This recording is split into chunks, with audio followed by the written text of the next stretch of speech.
Wabarakatuh. Perkenalkan, namaku Febrina Dwi Anggraini dengan NIM akhir 001.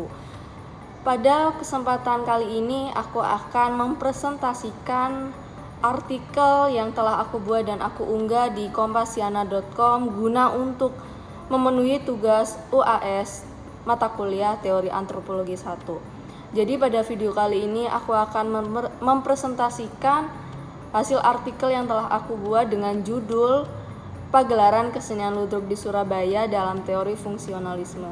Jadi di sini aku akan mempresentasikan makna dari pagelaran kesenian ludruk di Surabaya dalam pemahaman teori fungsionalisme. Seperti yang kita ketahui bahwa kesenian ludruk itu merupakan salah satu dari objek kebudayaan lokal di Indonesia. Adapun objek kebudayaan lokal di Indonesia merupakan salah satu hasil kebudayaan yang ada di daerah tertentu dan menjadikan hal tersebut sebagai suatu ciri khas daerah tersebut. Pasal 5 mengenai objek kebudayaan lokal meliputi yaitu tradisi lisan, seni, bahasa, ritual, adat istiadat, manuskrip, permainan tradisional, olahraga tradisional, ritual, dan lain sebagainya. Seperti yang kita ketahui bersama bahwa Surabaya merupakan kota terbesar kedua setelah Jakarta. Surabaya sendiri terletak di Provinsi Jawa Timur sebagai kota metropolitan di wilayah Jawa Timur, di wilayah Provinsi Jawa Timur. Maka tidak dapat dipungkiri bahwa masyarakat yang ada di Surabaya cukup banyak dan beraneka ragam suku, ras, etnis, dan lain sebagainya. Maka dari itu di setiap daerah termasuk dan salah satunya Surabaya memiliki satu kebudayaan dan objek kebudayaan lokal daerah. Salah satunya ialah pagelaran kesenian ludruk. Pagelaran kesenian ludruk meskipun berasal dari Jombang, Jawa Timur, namun kesenian ludruk ini berkembang pesat di area Jawa, di wilayah Jawa termasuk Surabaya, dan berkembang dan lebih dikenal dengan kesenian ludruk adalah ciri khas dari kota Surabaya. Terlebih lagi Surabaya terkenal akan julukannya yaitu kota pahlawan, di mana di wilayah Surabaya sendiri dahulunya di masa kemerdekaan merupakan kota yang turut berkontribusi yaitu arek-arek Surabaya untuk memperjuangkan kemerdekaan Indonesia di masa kemerdekaan. Maka dari itu kesenian ludruk ini hadir di tengah-tengah masa kemerdekaan tersebut sebagai hiburan untuk rakyat daerah.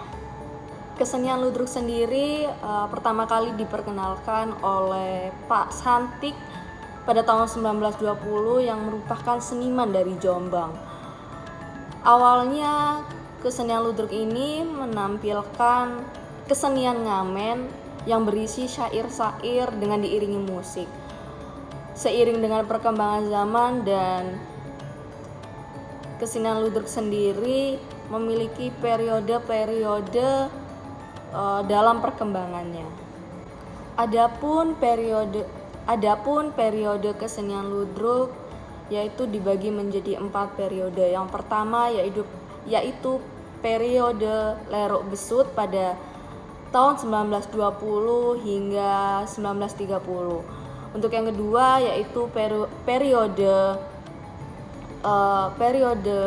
Lerok dan Ludruk pada tahun 1930 hingga 1945. Untuk selanjutnya ada periode kemerdekaan. Periode kemerdekaan ini berlangsung lama dari tahun 1945 hingga 1965. Untuk yang terakhir terdapat periode pasca G30 SPKI yang terjadi pada tahun 1965. Pada tahun 1933 sendiri, kesenian ludruk ini mulai berkembang dan bertumbuh subur di wilayah Jawa, khususnya di Surabaya. Pada tahun tersebut didirikannya LO atau organisasi oleh Cak Durasim yang merupakan seniman dari Jombang dan merupakan seniman sejati di Surabaya tempo dulu. 1974 hingga 1975, Bupati Kepala Daerah tingkat 2 melakukan serah terima gedung dan perumahan kepada Kepala Departemen Pendidikan dan Kebudayaan Provinsi Jawa Timur. Hingga sejak saat itu dibangunlah gedung teater terbuka yang saat ini dikenal dengan Gedung Cak Durasim. Seperti yang kita ketahui bersama bahwa di kota Surabaya terdapat gedung-gedung budaya atau gedung-gedung ludruk di wilayah Surabaya. Namun gedung-gedung tersebut tidak diperuntukkan untuk kelompok kesenian ludruk untuk melakukan pagelaran. Sayangnya kelompok kesenian ludruk ini diharuskan untuk menyewa tempat atau gedung-gedung tersebut untuk melakukan pagelaran. Hal tersebut sangat disayangkan karena pemerintah tidak memberikan wadah untuk kelompok-kelompok kesenian ludruk, sehingga perkembangan kelompok kesenian ludruk hingga saat ini bahkan remaja rentang usia SD, SMP, SMA hingga remaja tidak mengenal apa itu kesenian ludruk. Hal tersebut juga tidak hanya disebabkan oleh pemerintah yang tidak memberikan wadah kepada kelompok kesenian ludruk untuk melakukan pagelaran, tetapi juga perkembangan zaman atau globalisasi yang ada di Indonesia sehingga membuat generasi muda saat ini kehilangan jati diri bangsa dan melupakan kebudayaan-kebudayaan lokal yang ada di daerah kita saat ini. Harusnya sebagai generasi muda penerus bangsa pada saat ini tidak terlena akan pengaruhnya globalisasi, namun harus bisa eksplor dan survive untuk mewariskan dan melestarikan kebudayaan lokal yang ada di Indonesia. Mengingat kebudayaan lokal di Indonesia cukup banyak dan beragam serta unik. Pada hakikatnya, teori fungsionalisme menyatakan bahwa seluruh kebudayaan yang ada di suatu masyarakat itu saling terikat satu sama lain dan bermanfaat bagi masyarakat tersebut. Begitupun kesenian ludruk ini, pasti ada nilai-nilai yang terdapat pada pertunjukan atau pagelaran kesenian ludruk ini, sehingga kesenian ludruk ini yang merupakan objek kebudayaan lokal harus diketahui oleh generasi muda saat ini dan diwariskan serta dilestarikan. Adapun dalam pagelaran kesenian ludruk sendiri memiliki struktur yang dimana setiap struktur tersebut terdapat makna dan manfaat bagi penontonnya. Yang pertama, kesenian ludruk pertama kali dilakukan atau dibuka oleh atraksi tarian remu, di mana makna dari arti dari tarian remu tersebut memiliki makna bahwa sebagai ucapan selamat datang kepada penonton dalam pagelaran kesenian ludruk. Untuk struktur yang kedua terdapat tari bedayan. Tari bedayan sendiri tidak berbeda jauh dengan tari remo, yaitu sebagai penyambutan selamat datang. Akan tetapi pada tari bedayan ini terdapat makna yang lebih dalam, yaitu biasa dikenal dengan makna keterbukaan diri dan masyarakat dan kesederhanaan.